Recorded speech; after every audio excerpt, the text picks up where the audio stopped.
গৌরী, ভালো করে পড়াশোনা কর। দেখেছিস তো আমাদের অবস্থা। ভালো করে তোকে লেখাপড়া করে ভালো মানুষ হতে হবে, তবে এই গরিবের জ্বালা থেকে আমরা উদ্ধার পাবো। মা, আজ কি রান্না করছো? এই একটু গরম গরম ভাত করছি, কিন্তু ঘরে ডাল নেই। আজ ফ্যান আর ভাত দিয়েই খেতে হবে। শরীরটা বড় ভালো লাগছে না বৌমা। আজ দুপুরে আমি বেশি খাবার খাবো না। মা, খাবার না খেলে আরো শরীর বেশি খারাপ করবে, তাই মুখে ভালো না লাগলেও জোর করে খেতে হবে একটু। মা, মা, আমার পেটে খুব ব্যথা করছে। পেট কামড়াচ্ছে গো মা। ও মা, মরে যাবো গো। ও বৌমা, কি হয়েছে গৌরীর? কি হয়েছে তোর? কোথায় ব্যথা করছে? আমার পেটের ভিতরটা মোচড় দিচ্ছে মা। আমি কথা বলতে পারছি না, দম বন্ধ হয়ে যাচ্ছে। বৌমা, আমার কথা ছাড়ো। আমার বয়স হয়েছে। হ্যাঁ, ছোট মেয়েটার দিকে লক্ষ্য রাখো। ওকে নিয়ে এক্ষুনি ডাক্তারের কাছে যাওয়ার দরকার তোমার। কিন্তু মা, তোমার কাশিটাও তো থামছে না, কয়েকদিন ধরে সমানে চলছে। মা গো, আমার পেট যে যন্ত্রণায় ফেটে যাচ্ছে। যাও বৌমা, রান্না বান্না পরে হবে। ওকে নিয়ে এক্ষুনি ডাক্তারখানায় যাও। শহরের ডাক্তার এই একটা দিনই তো গ্রামেতে এসে বসে। ও তুমি এক্ষুনি যাও, না হলে ডাক্তারবাবু উঠে চলে যাবে। ঠিক আছে, চল গৌরী, আমি আসার সময় তোমার কাশির ওষুধটার ব্যাপারেও ডাক্তারের সাথে কথা বলে আসবো মা।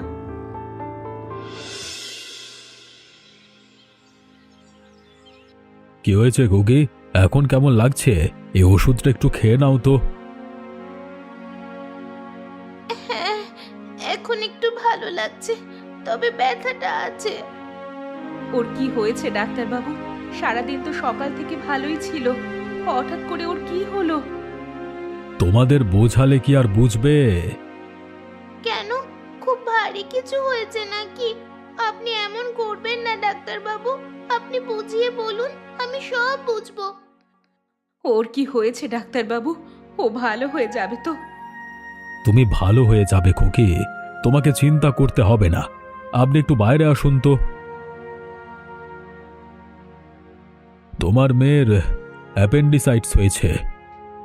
তার মানে এটা কি জিনিস? মনে হচ্ছে পেটের ভেতরের একটা ছোট্ট অংশ ফুলে গেছে। এখনই অপারেশন করাতে হবে, আর অপারেশন না করালে ওটা পেটের ভেতর ফেটে যেতে পারে। আর একবার যদি ফেটে যায় তখন আর বাঁচানো যাবে না। এবার আমার কি হবে গো ডাক্তারবাবু? আমার মেয়ের কি হবে? ওকে কিভাবে বাঁচাবো? গরিবের ঘরে এমন ভারী রোগ কেমন করে হলো? অত বড় চিকিৎসা করানোর যে টাকা নেই বাবু। আপনি দয়া করে কিছু একটা উপায় বলে দিন। মেয়েটাকে যে করেই হোক বাঁচাতে হবে। ওকে ছাড়া আমরা কেউ বাঁচবো না।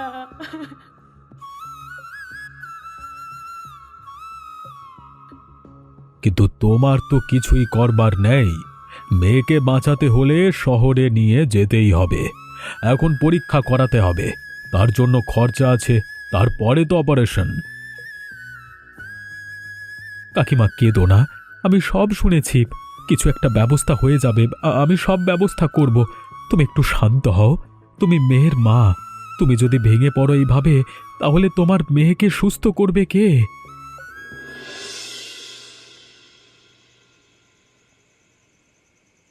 কি হয়েছে বৌমা?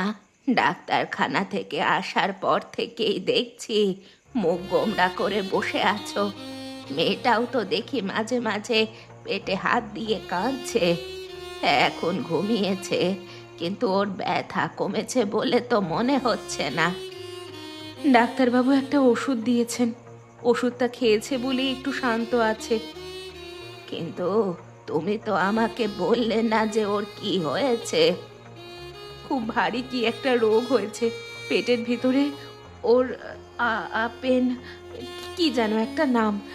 ডাক্তার বলল অপারেশন না করলে বাঁচানো যাবে না।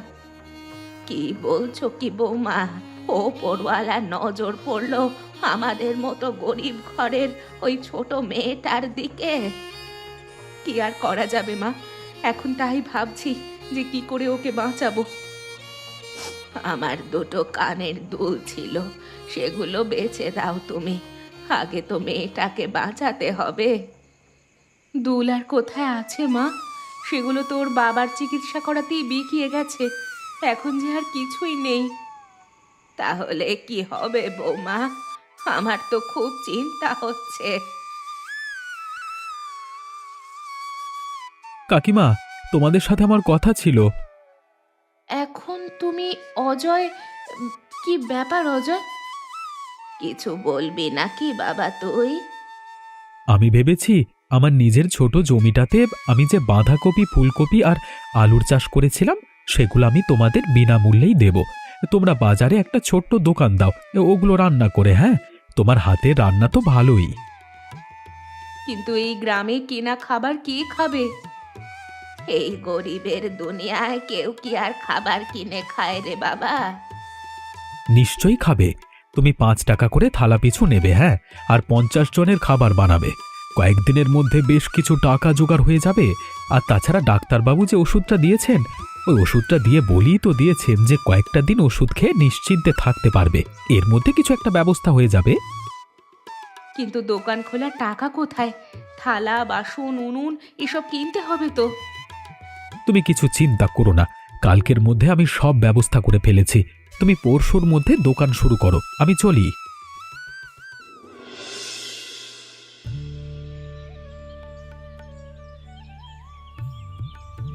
অজয় বাবা, তুই একটু হাত চালিয়ে সবজি কাট। আর তো দেরি করা যায় না, হাটের মধ্যে লোক আসতে শুরু করে দিয়েছে। তুমি কিচ্ছু চিন্তা করো না, আমি এদিকে কেটে কুটে সব তৈরি করে ফেলেছি। আমার খুব চিন্তা হচ্ছে, লোকজন আসবে তো? এই টাকা দিয়ে মেয়েটার চিকিৎসা করাতে হবে যে করেই হোক। আসবে বৌমা, নিশ্চয়ই আসবে। ভালো কথা ভাবো, দেখবে ভালোই হবে আমাদের সাথে। কপাল কি আর সব সময় একরকম যায়? দেখো না, কত লোক আমাদের দিকে দেখছে ঘুরে ঘুরে। দোকানের উপরে কত বড় বড় করে লিখে দিয়েছি, হাটে গরিব বউয়ের 5 টাকার খাবার। সস্তায় খাবার পাওয়া গেলে লোক এমনিই আসবে। তাই যেন হয়, তোমাদের কথা যেন সত্যি হয়। খেয়ে যাও দাদারা, দিদিরা, ভাইয়েরা, বোনেরা, হাটে গরিবের 5 টাকার খাবারের স্বাদ তোমরা জীবনে কোনোদিন ভুলবে না। একবার খেলে এই খাবার সারা জীবন তোমাদের মনে থাকবে। আমি চেয়ার টেবিলে সবাইকে পাতা বিছিয়ে দিই তাড়াতাড়ি। দিদি ভাই, কি আছে তোমাদের এখানে? ভাত, ডাল, সবজি সব কিছুই আছে। বাহ, মাত্র 5 টাকায় এত কিছু পাওয়া যাচ্ছে।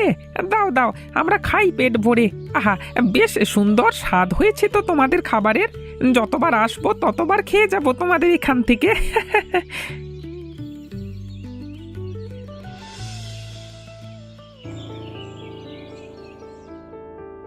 কি হয়েছে ডাক্তারবাবু? আমার মেয়েটা কেমন আছে? চিন্তা করবে না, অপারেশন সফল হয়েছে। তোমার মেয়ে সম্পূর্ণভাবে সুস্থ হয়ে যাবে। ঠিক সময় মতো ওকে ছুটি দিয়ে দেব আমরা। ধন্যবাদ ডাক্তারবাবু, শেষ পর্যন্ত উনি মুখ তুলে চেয়েছেন। আমি তো ভেবেছিলাম ওর বাবার মতো মেয়েটাকেও হারাবো টাকার অভাবে, কিন্তু শেষ পর্যন্ত এতগুলো টাকা ঠিক যেন কোথা থেকে জোগাড় হয়ে গেল। বলেছিলাম তো কাকিমা, সব ঠিক হয়ে যাবে। দেখলে তো সব কেমন ঠিক হয়ে গেল। কিন্তু তুমি বলো তো, এই এতগুলো টাকা তুমি কোথা থেকে জোগাড় করলে হঠাৎ করে? তুমি এত চিন্তা করো কেন বলো তো? আমি তো বারবার বলেছি, এই গ্রামে কেউ থাকুক বা না থাকুক, অন্তত একটা ভাই তোমাদের পাশে আছে। টাকা সৎ পথেই এসেছে কাকিমা। এখন মেয়েটা তাড়াতাড়ি করে বাড়ি যেতে পারলে আমাদের সবার শান্তি। একবার যদি শাশুড়ি মাকে খবরটা জানানো যেত, খুব ভালো হতো। আমি কি গিয়ে খবর দিয়ে আসবো গ্রামে? কিন্তু এখানে তো রাস্তাঘাট আমি কিচ্ছু চিনি না, যদি ওষুধপত্রের দরকার হয় তখন কি হবে? ঠিক আছে, এদিকটা সামলে আমি গ্রামে গিয়ে খবর দিয়ে আসছি। তোমার এখানে থাকাটা বিশেষ জরুরি এখন। তোমার উপকার আমি কোনোদিন ভুলবো না। তিনি মুখ তুলে চেয়েছেন, তাই তুমি আমাদের সাহায্য করতে এসেছো। উফ, আজকে দোকানটা বন্ধ করতে বড্ড দেরি হয়ে গেল। এমনিতে রাতের বেলায় ওই ঘটনার পর থেকে এদিকে থাকাটা একটু বিশেষ ঝুঁকিপূর্ণ হয়ে গেছে। গলা কেটে তোকে খালে ভাসিয়ে দেব শুয়োর। কে কে আমার গলায় ছুরি ধরেছে? কেন? আমার কাছে কিছু নেই, ছেড়ে দাও। বেশি নাটক মারাতে এসো না। মুরগি আর মানুষ দুটি আমার কাছে সমান, কোনো কিছু কাটতে আমার হাত পা কাঁপে না। তোর গলায় যেটা ধরে আছি এটা যদি একটু চালিয়ে দিই তাহলে এক্ষুনি এখানে শুয়ে পড়বি। যা জিজ্ঞেস করছি সত্যি করে বল, আমার সেই থলিটা কোথায়? ওই থলিতে আমার টাকা ছিল। আমি আমি আমি নিয়েছি। দে, এক্ষুনি দে, না হলে আজ কি তোর শেষ দিন। তুই জানিস ওই টাকাটা আমার কাছে থাকলে আমি পুলিশকে ঘুষ দিয়ে বেঁচে যেতে পারতাম। তুই কি করে পেলি টাকার সন্ধান? সেদিন রাতে তুমি টর্চ লাইট জ্বালিয়ে এই দোকানের কাছে এসেছিলে আমাদের দোকানের টাকার বাক্সটা ভাঙতে, কিন্তু হঠাৎ পাশের ঝোপের শব্দ শুনে পুলিশ ভয়ে পালিয়ে যাওয়ার সময় তাড়াহুড়ো করে তোমার আগের চুরি করা নোট ভর্তি থলিটা দোকানের পেছনের একটি ইটের ফাটলে লুকিয়ে রেখেছিলে। তারপর তারপর বেরিয়ে আসি ঝোপের আড়াল থেকে, কারণ আমি তখন ওখানেই ছিলাম। সকালে দেখেছিলাম তোমাকে আমাদের দোকানের দিকে নজর করতে, তাই আমার সন্দেহ হয়েছিল যে তুমি কিছু করতে পারো। তুমি চলে গেলে আমি ইট সরিয়ে থলে বের করে হাজার হাজার টাকার নোট দেখে চমকে যাই। মনে মনে বুঝি এটা নিশ্চয়ই চোরাই মাল, কিন্তু সামনে গৌরীর অপারেশন ছিল, তাই কিছু না ভেবে টাকা ভর্তি থলে নিয়ে ওখান থেকে তাড়াতাড়ি করে চলে যাই। আয় রে, আমার পাপের টাকায় তুই একটা এত ভালো কাজ করেছিস। একটা কথা বলবো তোমাকে। বল। ব্রিজেশ দা, আর কতদিন তুমি এভাবে পালিয়ে বেড়াবে? এক কাজ করো না কেন, আমাদের এই দোকানে কাজ করো, 5 টাকার খাবার বিক্রি করি চলো সবাই মিলে, আর সম্মানের সাথে বাঁচো। এই পাপের জীবন ছেড়ে দাও। চলো, এসো সবাই মিলে মিলেমিশে শান্তিতে বাঁচি। তোর কথা শুনে মনে হচ্ছে শরীরে আমার নতুন করে প্রাণ এলো আবার। আমার মতো একটা শয়তানকে কেউ কোনো দিন আবার নতুন জীবন দিতে পারে এটা কোনো দিন ভাবিনি। ঠিক আছে ভাই, তুই যদি রাস্তা দেখাস আমি তোর সাথে যোগদান করব, কথা দিলাম।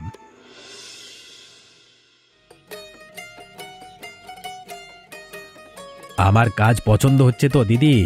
দেখো, যদি কোনো ভুল করে থাকি তাহলে কিন্তু আমাকে বলো, আমি শুধরে নেব। আসলে এরকম কাজ কোনোদিন করিনি তো। খুব ভালো হচ্ছে ভাই, তুমি খুব ভালো করে কাজ করছো। এমন করেই কাজ করো, তাহলে সবাই খুব পছন্দ করবে তোমাকে। কাকিমা, দেখেছো তো, আমি শুধু নিজেই কাজ করতে পারি না, একজন সহকারীকেও জুটিয়ে এনেছি আমি। আমি তো ভাই তোমার কাছে ঋণী। তুমি আমাদের জন্য যা করেছো তার কোনো তুলনা হয় না। আমার মেয়ে এই তোমার জন্যই প্রাণ ফিরে পেয়েছে। এর থেকে বড় উপকার আর কি বা হতে পারে? আর আমি তোমাদের সবার কাছে ঋণী যে আমাকে তোমরা কাজ দিয়েছো, তাতে আমার বড় উপকার হয়েছে গো। আহা, এদিকে একটু ডাল নিয়ে যাও না ভাই, এমন সুন্দর খাবার হাত চেড়ে চেড়ে খেতে ইচ্ছে করছে বারবার। নাও নাও কাকা, মন ভরে খাও, তোমাদের জন্যই আমরা ভরসা করে বেঁচে আছি। তারপর 5 টাকার হোটেল ভালোই চলছে তো? মানে স্যার কিছু বলবেন? আরে আমাকে একটু তরকারি দেবে? হ্যাঁ, বড় খেয়ে দেখতে ইচ্ছে করছে। তোমাদের দোকানের খুব নাম শুনেছি আমি।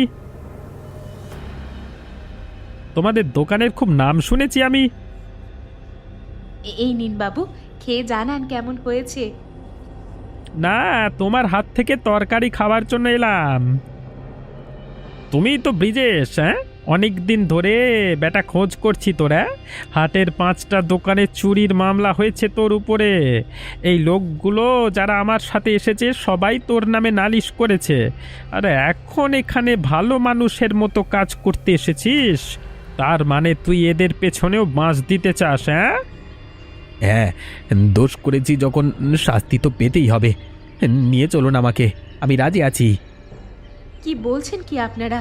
ও এখন ভালো মানুষ, আগে কি করেছে তা আমাদের জানার দরকার নেই। আর তাছাড়া ও এখন আমার ভাই। ভাই, এরকম কত লোকের সাথে ভাইগিরি করেছে তা ঠিক নেই। কিছু যদি বলবার থাকে আপনাদের থানায় এসে বলবেন। এখন চল তুই। মা, অনেকদিন ভালো কিছু খাইনি, কাল সকালে একটু মাছ রান্না করবে গো? না রে মা, তো ডাক্তার কাকু এখন শুধু ঝোল ভাত খেতে বলেছে। 1 মাস যাক, তোকে ভালো করে রান্না করে খাওয়াবো। আচ্ছা, আমায় একটা কথা জিজ্ঞেস করব? হ্যাঁ, কি কথা বল। আমার চিকিৎসা করানোর জন্য তো এত টাকা দরকার ছিল, তুমি এত টাকা কোথা থেকে জোগাড় করলে গো? আর তুমি এরকম মুখ গোমড়া করে আছো কেন? আমার ঠিক হয়ে যাবার পরেও কেন আছো? আসলে তথাকথিত খারাপ মানুষ ওপরওয়ালার কৃপায় তোর অজয় কাকার মাধ্যমে আমাদের সাহায্য করেছে, কিন্তু সে এখন পুলিশের কাছে আছে। যদি খারাপ মানুষ হয় তাহলে আমাদের সাহায্য করবে কি করে? আর যদি আমাদের সাহায্য করে তাহলে তো আমাদের তাকে বাঁচানো উচিত।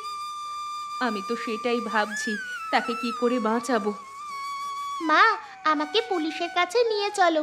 আমি পুলিশকে অনুরোধ করব যাতে ওই কাকুটাকে ছেড়ে দেয়। কিন্তু পুলিশের কাছে অনেক অভিযোগ আছে যে কাকুটা আগে অনেক খারাপ কাজ করেছে, অনেক জায়গায় চুরি করেছে। হ্যাঁ, আগে করেছে, কিন্তু এখন তো আর করে না। এখন তো ভালো হয়ে গেছে। তুই কি সত্যি বিশ্বাস করিস তোর এই কাকাটা আর কোনোদিন খারাপ কাজ করবে না?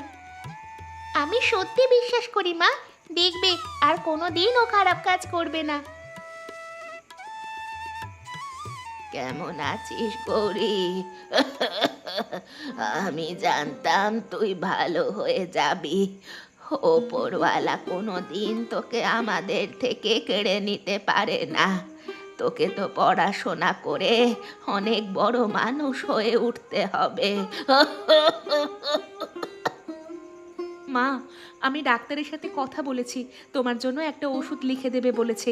সেই ওষুধটা তুমি নিয়ম করে খেলে ঠিক হয়ে যাবে। থাক মা, এই বুড়ো বয়সে আর তোমাদের কষ্ট দিতে চাই না। তবে এখন তো সংসারের অবস্থা আগের থেকে অনেকটাই ফিরেছে, এটাই শান্তি। যাওয়ার আগে সবাইকে সুখী দেখে যেতে পারলে যেখানে যাব সেখানেও শান্তি পাবো। ও মা, খিদে পেয়েছে, খেতে দাও। হ্যাঁ, অনেক রাত হয়েছে, ওকে খেতে দাও। আমি সবার জন্য খাবারের ব্যবস্থা করছি, তোমরা এসো।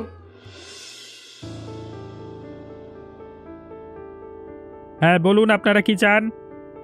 আমাদের কি চিনতে পারছেন না বাবু? আমরা এসেছিলাম আপনার সাথে ওর বিষয়ে কথা বলতে। আচ্ছা মা, ওটাই কি সেই কাকুটা? হ্যাঁ রে মা, ওর জন্যই তোর প্রাণ বেঁচেছে। ওই চোর ব্রিজেশের জন্য তোমার প্রাণ বেঁচেছে? এ কেমন কথা খুকি? তোর পুলিশ কাকুকে সব খুলে বল মা। কাকু, আমার তো পেটের ভেতর একটা খুব বড় রোগ হয়েছিল, অপারেশন করার টাকা ছিল না। তারপর একদিন ব্রিজেশ আমাদের দোকানে চুরি করতে গিয়ে ওর চুরি করা সমস্ত টাকা ওখানে ফেলে চলে আসে। তারপর ভাগ্য করে সেই টাকায় আমার মেয়ের অপারেশন হয়। ওর টাকা ভালো কাজে লেগেছে, এটা শুনে ও চুরি করা ছেড়ে আমাদের দোকানে কাজ করতে শুরু করে। কিন্তু আপনারা এখন কি চাইছেন? ও কাকু, তোমরা দয়া করে ওকে ছেড়ে দাও না। আমি ওই কাকুর হয়ে তোমাদের কাছে ক্ষমা চাইছি।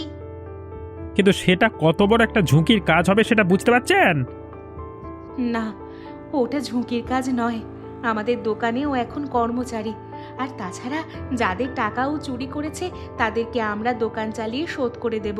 ওকে আমরা মাইনে দেব, ও সেই মাইনের টাকা নিয়ে সবার টাকা শোধ করবে। ও যদি কিছু পাপ করে থাকে তাহলে সেই পাপের প্রায়শ্চিত্ত ও নিশ্চয়ই করবে। আপনারা নিশ্চিত? হ্যাঁ কাকু, আমরা নিশ্চিত। এই তোরা কে আছিস সেদিকে শুনে যা। জেলের দরজাটা খুলে দে, ব্রিজেশকে ছেড়ে দিতে হবে। তোর ভাগ্যটা হেভি ভালো, বুঝলি তো? চুরি করবার পরেও এরকম একটা দিদি পেয়েছিস, হ্যাঁ, সেরকম একটা বোন পেয়েছিস, তারা তোকে বাঁচাতে এসেছে। আরে এখনকার দিনে কেউ কারোর পাশে দাঁড়ায় না। এখনের সমাজে সবাই স্বার্থপর। আর যদি কোনোদিন খারাপ পথে যাস তাহলে জেনে রাখবি কেউ কোনো দিন কিন্তু তোর পাশে দাঁড়াবে না। এই পৃথিবীতে একমাত্র এই কয়েকজন মানুষ আছে যাদের বিশ্বাস ভাঙিস না, ঠিক আছে? না বাবু, একবার যখন সুযোগ পেয়েছি তখন আর আমি খারাপ পথে যাব না। চলো, এখন আমাদের দোকানে অনেক কাজ পড়ে আছে, দোকানে কাজ করবে। আর কথা হয়ে গেছে, তুমি আমাদের থেকে যা মাইনে পাবে সেই মাইনের টাকা নিয়ে তুমি ধীরে ধীরে সবার যাদের ক্ষতি করেছো তাদের ক্ষতিপূরণ করবে। ঠিক আছে, তোমরা যা বলবে আমি তাই করব। কাকু, তোমার কাছে আমি গল্প শুনবো, চলো আমি তোমার সাথে আজকে নদীর ধারে বেড়াতে যাব।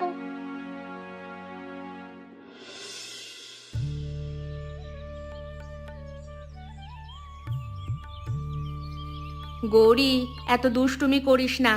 বাড়িতে আজ গ্রামের সবাইকে ভোজ দিতে ডেকেছি, তুই একটু হাতে হাতে সাহায্য কর।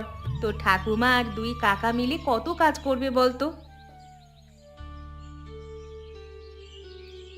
কাকা, তুমি আজ আমার জন্য কি এনেছো? দেখ, ভালো ভালো বাজার করেছি আজকে সবার জন্য। তুই তো অনেক দিন ধরে বলছিলিস মাছ খাবি, আজকে আমি তোর জন্য সব থেকে ভালো মাছ নিয়ে এসেছি। তুই সুস্থ হয়ে গেছিস, সেই খুশিতে গ্রামের সবাই আজকে নিমন্ত্রিত। আর তোর জন্য নতুন বই এনেছি, তুই পড়াশোনা করবি। ভাই, পায়েসের দুধটা আনা হয়নি, ওটা তোমাকেই আনতে হবে। আমি এক্ষুনি যাচ্ছি দিদি, তোমাকে কোনো চিন্তা করতে হবে না। কে ভেবেছিল আমাদের এই সংসারে আবার এমন সুখের দিন ফিরে আসবে? সত্যি, হাতে গরিব বউয়ের 5 টাকার খাবার আমাদের জীবন বদলে দিল। আমার জীবনটাও তো বদলে গেল। কোথায় রাতের অন্ধকারে চুরি করতাম, না হলে লোককে বাগে পেলে সাল্টে দিতাম, আর কোথায় এখন দিদির বাড়িতে এসে পায়েসের দুধ আনতে যাচ্ছি। হ্যাঁ, সব হয়েছে ওই বাচ্চা মেয়েটার জন্য। হ্যাঁ, বকবক করার তুমি এখন অনেক সময় পাবে। এদিকে বেলা হয়ে গেল, গ্রামের সব লোক চলে আসবে, তখন কি রান্না হবে নাকি? ঠিক আছে ঠিক আছে, আমি যাচ্ছি। আচ্ছা তোমরা বলো তো, আমার পেটের ভেতরে কি রোগ হয়েছিল? তোমরা কিন্তু জানিও, আমি তোমাদের কমেন্টের অপেক্ষায় থাকবো। আর হ্যাঁ বস, আমি কিন্তু চুরি করা ছেড়ে দিয়েছি। যারা এখনো পর্যন্ত এদিক সেদিক পকেট মারছো তারা সাবধান হয়ে যাও। যদি আমার মতো শুধরে না যাও তাহলে কিন্তু রাম পেদানি খাবে। আর আমাদের গল্পটা কেমন লাগলো কমেন্ট করে জানাতে ভুলো না। আর হ্যাঁ, আমাদের চ্যানেলটিকে অবশ্যই সাবস্ক্রাইব করো, ঠিক আছে?